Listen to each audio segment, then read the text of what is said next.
नमस्कार दोस्तों, स्वागत है आपके अपने चैनल हिंदू फेस्टिवल्स पर, जहां हम बात करते हैं हिंदू धर्म के त्योहारों और उनकी अद्भुत परंपराओं के बारे में। माघ पूर्णिमा के दिन सुनी जाने वाली महात्मा पुष्कर की कथा। महात्मा पुष्कर सदैव ही धर्म में लगे रहते थे, सब प्राणियों का भला चाहते थे और सदा माघ स्नान करते तथा माघ पूर्णिमा के दिन व्रत एवं पूजन करते। वे भगवान विष्णु के अनन्य भक्त थे। वे भगवान विष्णु के नामों हे विष्णु, कृष्ण, दामोदर, अच्युतम, गोविंद, आनंद, देवेश्वर सभी नामों का स्मरण और कीर्तन करते थे। भगवान विष्णु की पूजा में ही सदा उनका मन लगता था और कहीं पर भी उनका मन नहीं लगता था। एक दिन यमराज ने अपने भयंकर दूतों को आज्ञा दी, जाओ नंदीग्राम निवासी पुष्कर नामक ब्राह्मण को यहाँ पकड़ कर ले आओ। यह आदेश सुनकर और यमराज के बताए हुए पुष्कर को न पहचान कर वे इन महात्मा पुष्कर को ही यमलोक में पकड़ कर ले आए। ब्राह्मण पुष्कर को आता देख यमराज मन ही मन भयभीत हो गए और अपने आसन से उठकर खड़े हुए। फिर मुनि को आसन पर बिठाकर उन्होंने दूतों को फटकारा, तुम लोगों ने ये क्या किया? मैंने तो दूसरे पुष्कर को लाने के लिए कहा था। तुम लोगों ने कितने पापपूर्ण विचार है। भला इन सब धर्मों के ज्ञाता, विशेषज्ञ, महान विष्णु के भक्त, सदा माघ स्नान करने वाले और माघ पूर्णिमा का उपवास पारायण करने वाले महात्मा पुरुष को मेरे यहाँ क्यों लाए हो?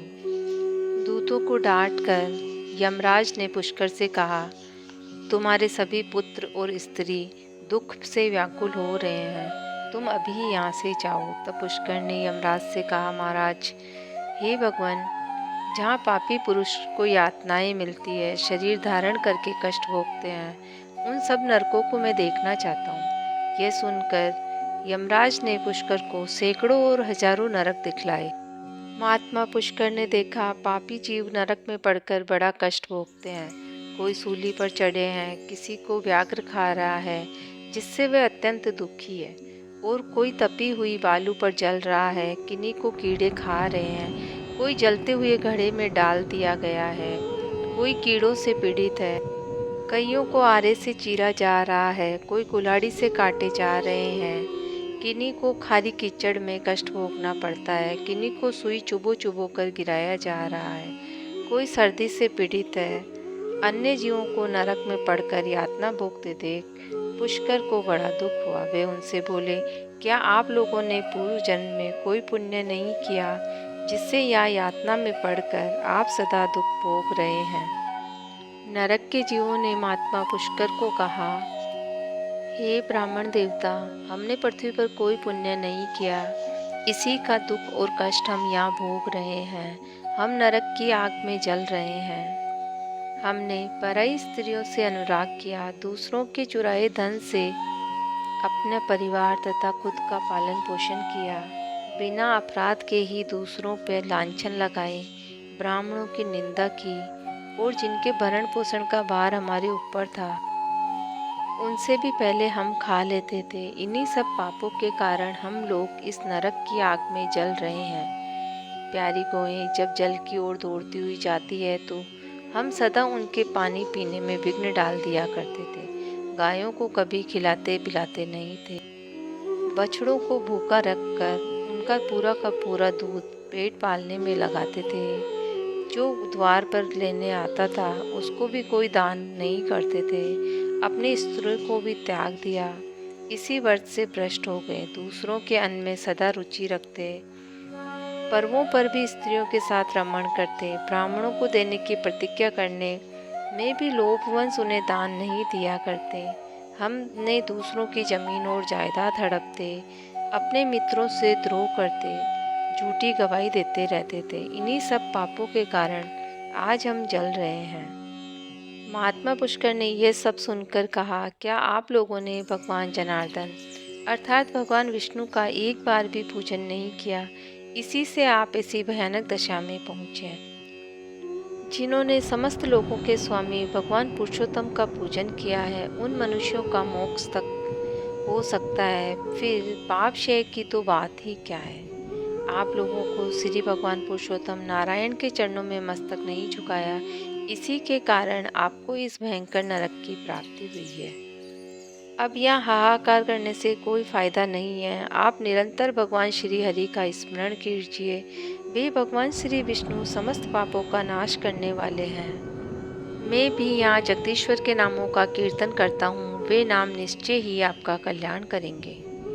नरक के जीवों ने कहा, हे ब्राह्मण देवता, हमारा अंतःकरण अपवित्र है, हम अपने पापों से संतप्त हैं। ऐसे समय में आपके शरीर को छूकर बहने वाली वायु हमें परम आनंद प्रदान करती है। हे धर्मात्मा, आप कुछ देर और यहाँ ठहरिए, जिससे हम दुखी जीवों को क्षण भर में ही सुख मिल सके। हे ब्राह्मण देवता, आपके दर्शन से भी हमें बड़ा सुख प्राप्त हो रहा है। हम पापी जीवों पर आप दया कीजिए। यमराज ने कहा, धर्म के ज्ञाता पुष्कर, तुमने नरक देख लिया है, अब जाओ। तुम्हारी पत्नी दुख और शोक में डूबकर रो रही है। पुष्कर बोले, भगवान, जब तक इन दुखी जीवों की आवाज़ कानों में पड़ती है तब तक कैसे जाऊं? जाने पर भी वहाँ मुझे क्या सुख मिलेगा? ऐसा कहकर ब्राह्मण विष्णु ने भगवान श्री नारायण के नामों हे कृष्ण, हे अच्युतम, हे जगन्नाथ, हे हरे, हे विष्णु, हे जनार्दन, यहाँ नरक के भीतर यातना में पड़े हुए इन सब जीवों की रक्षा कीजिए।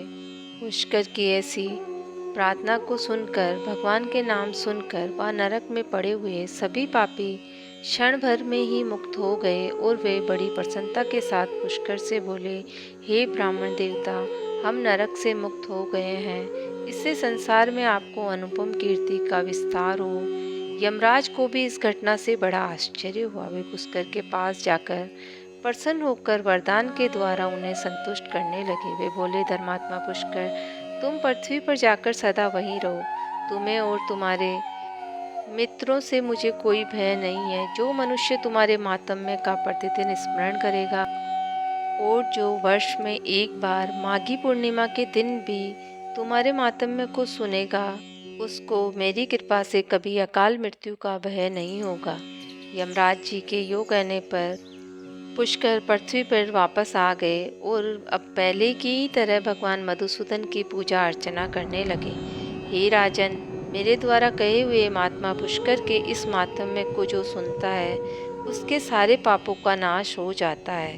भगवान विष्णु का नाम कीर्तन करने से जिस प्रकार नरक से भी छुटकारा मिल जाता है, वह प्रसंग मैंने तुम्हें सुना दिया है। आदि पुरुष परमात्मा के नामों की थोड़ी सी भी स्मृति संचित पापों की राशि का तत्काल नाश कर देती है। माघी पूर्णिमा के दिन इस कथा को सुनने से सभी रोग, दोष, कष्ट दूर हो जाते हैं तथा अंत में भगवान श्री हरि के चरणों में स्थान मिलता है। अगर आपको ये वीडियो पसंद आया है तो कृपया हमारे चैनल को लाइक करें, शेयर करें, सब्सक्राइब करें। मिलते हैं एक नए वीडियो के साथ। जय श्री राम।